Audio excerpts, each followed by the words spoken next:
আমরা একটা নতুন বাংলাদেশ পেলাম।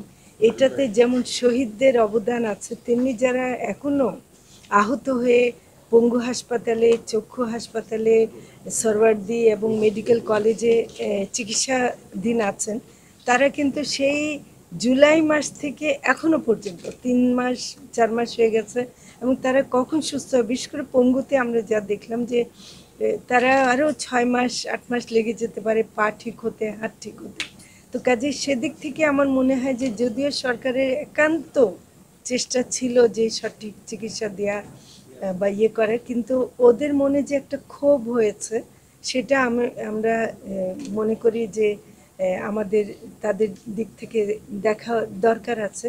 নিশ্চয় কোনো ভুল ত্রুটি আমাদের দিক থেকে হয়েছে, আমি এটাতে একেবারেই বলবো না যে হয়নি, কারণ হয়তোবা বেশি চারিদিকে দেখতে গিয়ে সেটা কোনোভাবে ভুল হয়ে যেতে পারে। তাদের মধ্যে যে ক্ষোভটা সৃষ্টি হয়েছে, যে কারণে তারা রাস্তায় নেমে আসছে, হাত পা ওই অবস্থায়, ব্যান্ডেজ অবস্থায় যে তারা রাস্তায় ছিল, এটা দেখে আমরা থাকতে পারিনি। এই জন্য আমরা কয়েকজন উপদেষ্টা রাত্রে সেখানে গিয়েছিলাম।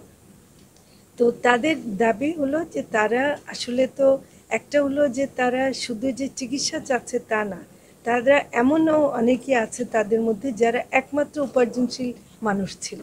তো তাদের পরিবারগুলো, এমনকি কেউ কেউ আছে যে যারা ঋণ নিয়েছিল, তাদের ঋণের কিস্তির জন্য তাদের বাড়িতে এসে ধর্ণা দেয়। তো তারা সে টাকা কোথায় পাবে?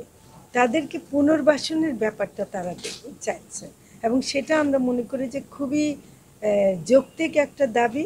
এবং এটার জন্য আজকে দুপুরে আমরা আশা করছি যে সবাই বসলে একটা সমাধানে অবশ্যই আসতে পারবো। তো আমি সেদিক থেকে মনে করি যে সবাই তাদেরকে দোয়া করবেন, তারা যেন সুস্থ হয়ে ওঠে। তাদের প্রতি আমাদের ঋণ অনেক বেশি, কাজে আমি এটা কোনোভাবেই কোনো গাফিলতি হোক এটা আমরা চাই না। তারা একটা কথা বলছিল 1 লাখ টাকা অনেক কম, মানে ওদের যে ক্ষতি হয়েছে সেটা সেই হিসেবে অনেক কম, অনেকে পায়নি এটা বলছে। এটা আসলে ওই তালিকাগুলো করতে গিয়ে, সঠিক তালিকা করতে গিয়ে কিছুটা বিলম্ব হয়েছে, সেটা আমি বলছি যে এখানে অনেক হয়তো প্রশাসনিক বা আমলাতান্ত্রিক কিছু জটিলতা থাকতে পারে। সেদিক থেকে আমার মানে ডিফেন্ড করার আমি কিছু নাই। আমি মনে করি যে ওদের যে আন্দোলন, ওদের যে দাবি, সেটা আমাদেরকে দেখতে হবে, সেটা পূরণ করতে হবে, এটা আমাদের অঙ্গীকার। ডিম আমদানি করলেন, আমদানি করে এখনো আসেনি, এখনো বাজারে আসেনি। আসলে আমদানির ব্যাপারটা এমন যে আমদানি ঘোষণা দিলেই পরদিন যে বাজারে তা চলে আসে, এই ধারণা আসলে ভাঙতে হবে। এলসি খুলতে হয়, ইয়ে খুলতে হয়, এবং অনেকে দেখা যাচ্ছে যে ডলারের রেটের কারণেও ঠিকমতো এলসি খুলছে না। অন্যান্য পণ্যের ক্ষেত্রেও আমরা দেখেছি। বাজারে আমরা ডিমের যে দামের সমাধানটা করতে চাচ্ছি এভাবে যে খামারি থেকে বাজার আসা পর্যন্ত মধ্যস্বত্বভোগীদের মাধ্যমে যে কারণে ডিমের দাম বাড়ে, সেটাকে দূর করা। এবং সেটার জন্য ডিএলএস এবং যে প্রাণী সম্পদ অধিদপ্তর এবং টিসিবি ওখানে ওরাও করছে, ওরা মানে ন্যায্য মূল্যে বিক্রির চেষ্টা করছে। যদিও এটা মূল বাজারের যে চাহিদাটা পূরণ করবে না, কিন্তু আমরা এটা দেখাতে পারবো যে ডিমের দাম আসলে 144 টাকা খুব অনায়াসে হতে পারে, মানে এগুলো অসম্ভব কিছু না। তো কাজেই বাজারের যে একটা সিন্ডিকেট, বাজারে যে একটা অন্যায় লাভ রাখতে গিয়ে তারা যে জনগণকে কষ্ট দিচ্ছে, এটা কোনো মতেই গ্রহণযোগ্য না।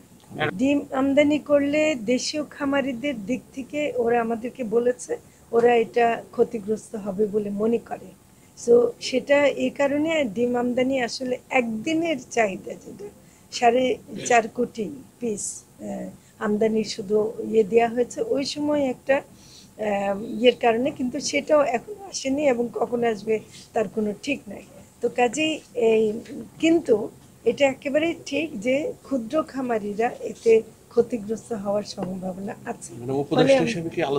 না, আমি মনে করি যে শোনেন, আমরা কি বাংলাদেশের নাগরিকত্ব বাইরে গেছি? আমরা বাংলাদেশের নাগরিক আছে, সাধারণ নাগরিক আছে। আমরা সেই ধারণাটা ভাঙতে চাই যে মন্ত্রী উপদেষ্টা এসব হলে যেন জনগণের বাইরে চলে যায়। আমরা চাই যে সবার সাথে মিলে আমরা কাজ করব, সবার সাথে থাকব, এবং সেটার জন্য আমরা জনগণের সহায়তা পাব। আমরা সে ধরনের চাপ হলো যে কাজের একটা চাপ থাকে, আমাদের কিছু অর্জন করতে হবে, আমাদের কিছু প্রতিজ্ঞা আছে, আমাদের কিছু জনগণের কাছে প্রতিশ্রুতি আছে, সেগুলো পূরণ করার একটা ইলিশ চাপ। নিয়ে আপনি যখন বললেন যে আমাদের জাহিদ দেশের ভাই, মানুষ ওনার আর একটা শেষ করি meeting আছে। শেষ করি মনে করে যে বাংলাদেশের মানুষের জন্য একটা ন্যায্য মূল্যে ইলিশটা যেন পায়, সহজ প্রাপ্যতা আমরা করছি, এবং সেটার জন্য আমরা উৎপাদন বাড়াবার জন্য এবার খুব সফলভাবে কিন্তু এই যে নিষিদ্ধকালীন যে সময়টা ছিল অক্টোবর থেকে নভেম্বর 3 তারিখ পর্যন্ত, ওটা খুব ভালোভাবে করা গেছে। এবং আমি খবর পেলাম যে এবার ইলিশের উৎপাদন বাড়বে, কারণ ওটা যথেষ্ট ভালোভাবে করা গেছে। তো সেই জন্য আগে জনগণ যদি খেতে পারে, সেদিন আমি মাথায় তোলা কি আমাকে তিরস্কার করা সেটা আমি মেনে নেব, কিন্তু আগে আমাদের কাজ হলো জনগণকে খাওয়ানো। ধন্যবাদ। সেই চেষ্টা